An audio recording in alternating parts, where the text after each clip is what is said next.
Doc Terror and his cyborg companion hacker unleash their forces to conquer Earth. Becoming man and machine, power extreme. Only one force can stop this evil. Brave men. They can be transported anywhere. The Centurions. Listen closely, because what I'm about to tell you is one of those stories that sounds almost impossible. Like something that shouldn't have failed, but somehow did anyway.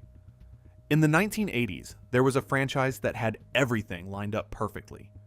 It had legendary creators behind it, cutting-edge animation that rivaled anything coming out of Japan, and a toy line so advanced it felt like it belonged in the future. On paper, this thing should have been unstoppable.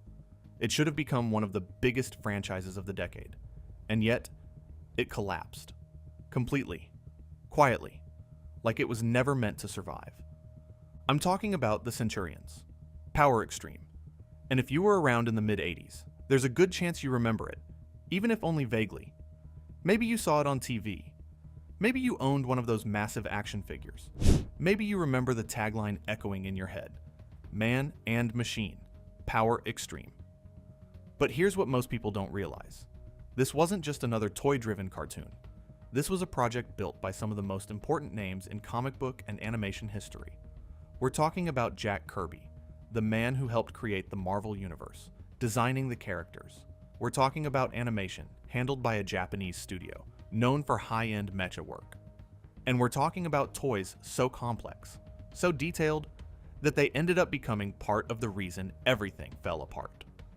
And that's the part that makes this story so fascinating. Because when something fails, you usually expect there to be obvious reasons. Poor writing, weak marketing, lack of interest. But the Centurions didn't suffer from any of those problems. If anything, it had the opposite issue. It was too ambitious, too advanced, too ahead of what the market was ready for at the time, and that's exactly what makes its rise, and its fall, so compelling. To really understand how something like this could happen, you have to go back to 1985. This was a very specific moment in time. The toy industry had just gone through major changes, with regulations loosening, and companies suddenly having the freedom to create shows that directly supported toy sales. This is the era where franchises like Transformers and G.I. Joe exploded in popularity. Every company was trying to create the next big hit, the next universe that kids would obsess over. And in the middle of all that competition, Ruby Spears Enterprises decided they didn't want to follow the same formula as everyone else. They didn't just want another simple action cartoon designed to sell figures. They wanted something bigger, something that actually felt different. So they brought in the best people they could find. And this is where things start to get really interesting. Jack Kirby wasn't just any artist. He was a legend, a co-creator of characters like the Fantastic Four, the X-Men, and the Hulk. His imagination shaped entire universes.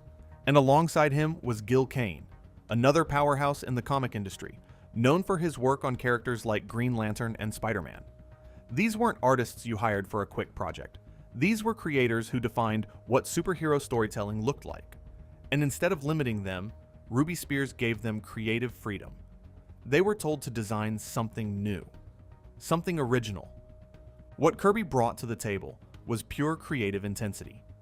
According to people who worked on the project, he would show up with stacks of concept art, pages filled with mechanical designs, armor systems, weapons, and futuristic technology that looked almost overwhelming in detail.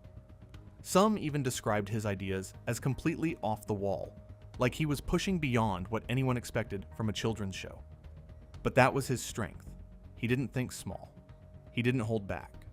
He imagined worlds that felt massive, complex, and alive. And then you had Gil Kane, who balanced all of that with strong, heroic character design. Where Kirby created the machines, Kane made sure the humans inside those machines still felt relatable, still felt like heroes. Together, they created something unique, a blend of human and machine that didn't feel gimmicky, but essential to the identity of the show. But it wasn't just the visuals that made this project stand out. The writing team was just as impressive. Instead of relying on basic storytelling, they brought in experienced science fiction writers who knew how to build narratives with depth. writers who would later work on major projects, including some of the most respected animated series of the 90s. These weren't people writing simple, repetitive plots. They were creating stories that explored ideas, technology, humanity, the relationship between the two. And then there was the animation. Instead of keeping everything local, the production was outsourced to a Japanese studio known for its work on mecha anime. This decision changed everything, because suddenly, the action didn't look stiff or limited. It felt fluid, detailed. Mechanical movements had weight. The suits, the machines, the battles. They all had a level of realism that was rare for American cartoons at the time. Visually, the Centurions was operating on a completely different level. So when you look at everything together, the creators, the writers, the animation, it becomes clear that this wasn't just another project trying to compete. This was something designed to stand above the competition. And at the center of it all was a simple but powerful idea. Man and machine, power extreme. That wasn't just a tagline, it was the entire concept. The story followed three main heroes, each representing a different environment of combat. Max Ray handled sea operations, calm and strategic, equipped with systems designed for underwater missions. Jake Rockwell was the land specialist, aggressive and powerful, built for heavy combat situations. And Ace McCloud was the air and space expert, confident and fast, controlling the skies with precision. Each of them wore advanced exoframes, and instead of carrying fixed weapons, they used modular systems that could be deployed when needed. This is what made the show feel different. Their weapons weren't always attached.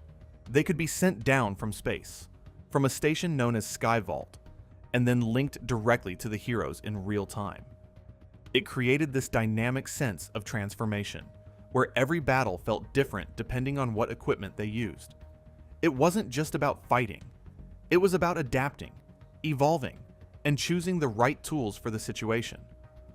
On the other side of the conflict was Doc Terror, a villain who stood out because of his mindset. He wasn't trying to become human again. He didn't see being part machine as a curse. He believed it was the next step in evolution.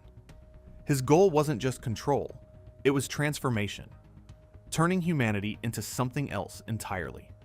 And alongside him was Hacker, a character who added a different kind of energy, less calculated, but just as dangerous. Together, they controlled armies of robotic drones, allowing the show to deliver intense action without crossing into darker territory that might have made it too extreme for its audience. And beyond the battles, the show carried themes that were surprisingly forward-thinking. Environmental threats, technological ethics, the balance between progress and control. These were ideas that weren't common in children's programming at the time, yet the Centurions explored them naturally. Everything about this show suggested that it was built to succeed. The concept was strong, the execution was high quality, the team behind it was legendary. It had all the ingredients needed to become a long-lasting franchise. And for a moment, it looked like it would.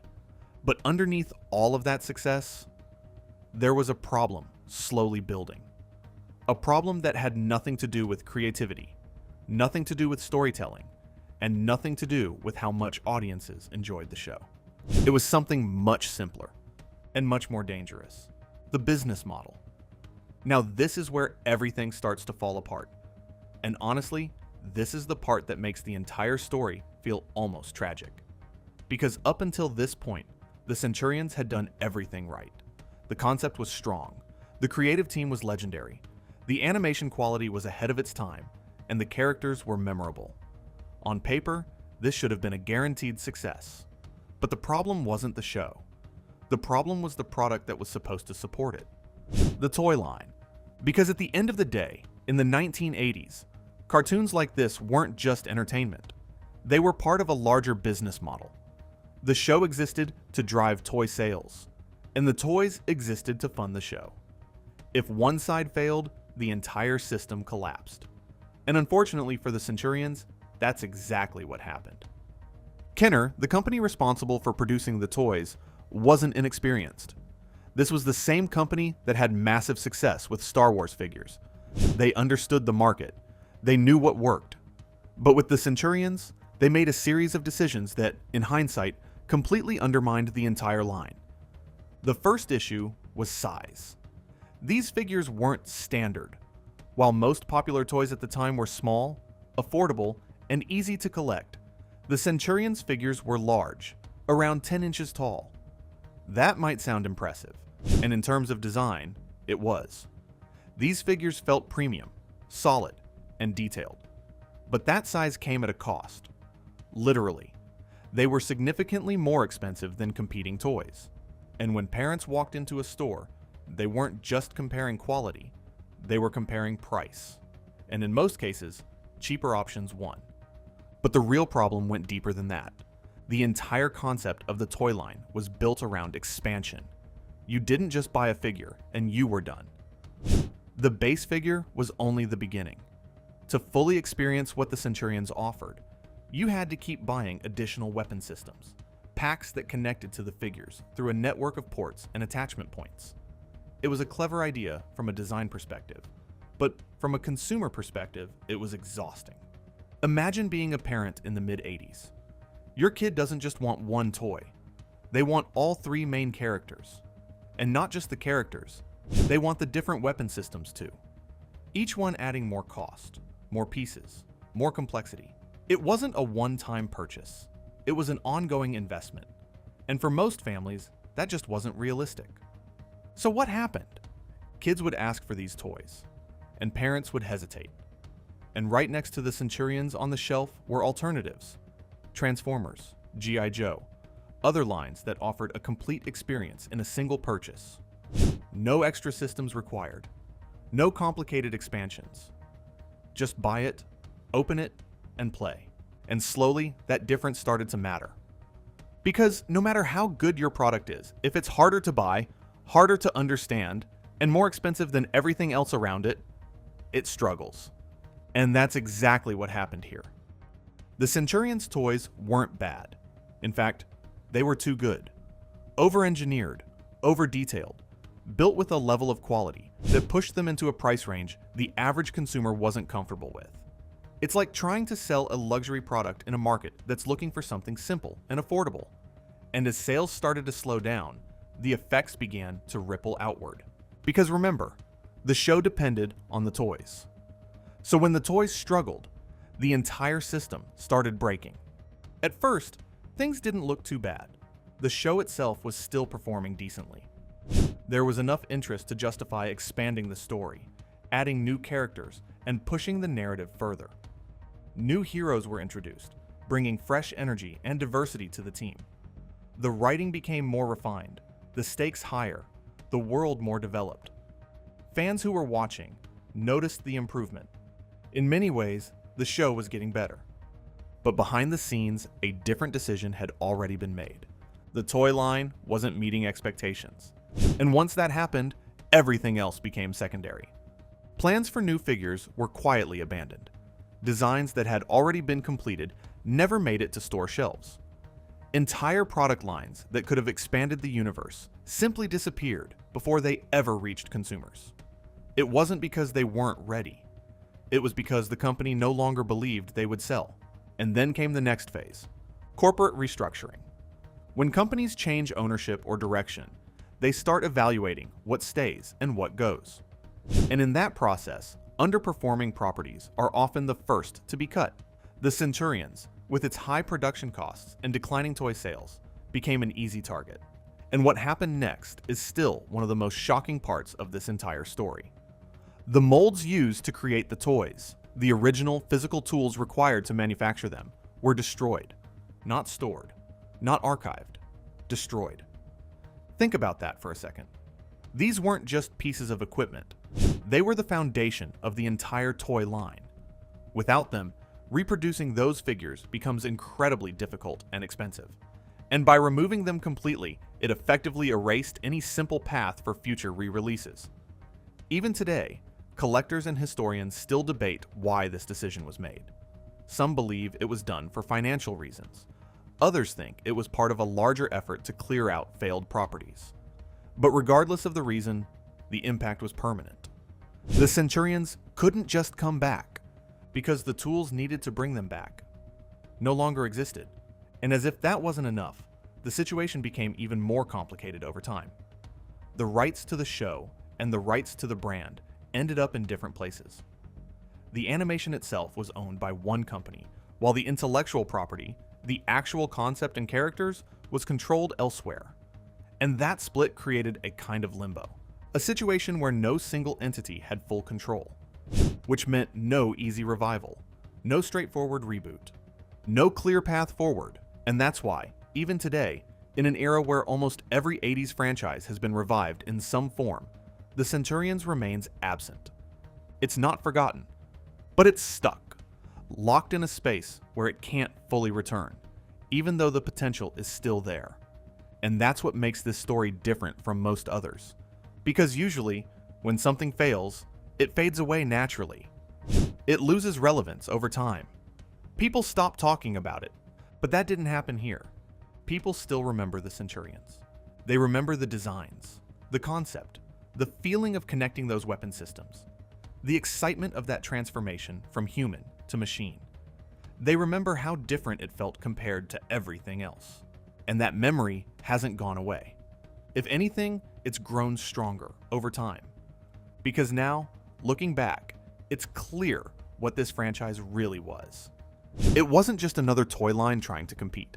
It was an idea that arrived too early, too advanced for the market it was released into, too ambitious for the business model it relied on, and ultimately, too expensive to survive in a system that prioritized simplicity over innovation. But maybe that's also what makes it special. Because even though it failed commercially, it succeeded creatively. It proved that you could push boundaries, that you could blend strong storytelling with advanced design, that you could aim higher, even if the system around you wasn't ready for it.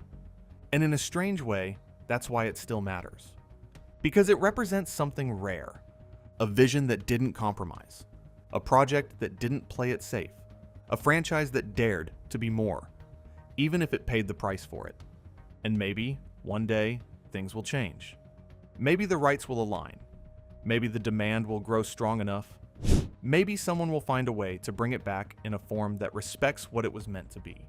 But until that happens, the Centurions remains what it has been for decades now. A forgotten giant, a lost opportunity, and one of the most fascinating what-if stories in the history of animation.